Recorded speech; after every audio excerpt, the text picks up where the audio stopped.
एक बात ध्यान से सुनिएगा, जितना नया मंदिर बनवाने की महिमा नहीं है, उतना महाराज पुराना मंदिर अगर कोई है टूटा फूटा पड़ा है, अगर आपने उसका जीर्णोद्धार करा दिया तो आपको ठाकुर जी की अतिशय कृपा प्राप्त हो जाती है। भगवान इतने प्रसन्न होते हैं। और जरा महिमा सुनिएगा, कोई भी व्यक्ति अगर भगवान की किसी मूर्ति की प्राण प्रतिष्ठा करा देता है तो प्राण प्रतिष्ठा कराने का फल भगवान ये देते हैं। भगवान कहते हैं कि वो इस जन्म में अगर निष्काम भक्ति से किया है फिर तो पूछना ही नहीं है, लेकिन अगर अपनी कामना भी लेकर के उसने प्राण प्रतिष्ठा कराई है तो अगले जन्म में उसे इस धरती का एक छत्र का सम्राट बना दिया जाता है। इतनी महिमा है।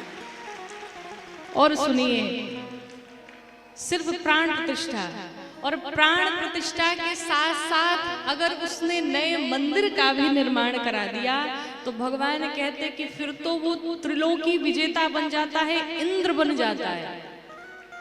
प्राण प्रतिष्ठा के साथ साथ मंदिर भी बनवाए तो, और मंदिर भी बनवा दे, प्राण प्रतिष्ठा भी करा दे, अब उसमें पूजा की भी व्यवस्था अगर अपने तरफ से कर दे तो भगवान कहते फिर तो वो ब्रह्मा बन जाता है।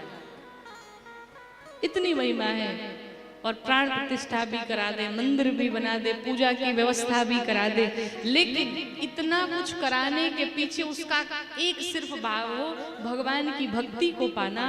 अगर निष्काम भाव से अगर उतने ये सारे कार्य उसने कराए हैं तो भगवान नारायण कहते कि फिर तो वो मेरे समान हो जाता, वो विष्णु बन जाता है।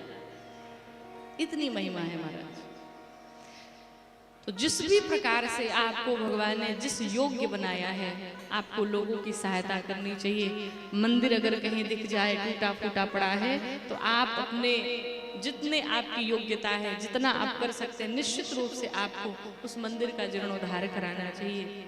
यज्ञ में, किसी अनुष्ठान में, मंदिर में, कोई मंदिर बन रहा हो, अगर उस मंदिर में किसी ने एक छटाक बालू भी दे दिया, एक छटाक बालू अगर किसी ने दान कर दिया तो भगवान अतिशय प्रसन्न हो जाते हैं। कितनी महिमा का वर्णन किया जाए। इसलिए ये सारे धार्मिक कार्य आप सभी को करने चाहिए, जो जिस प्रकार, जो जिस योग्य है।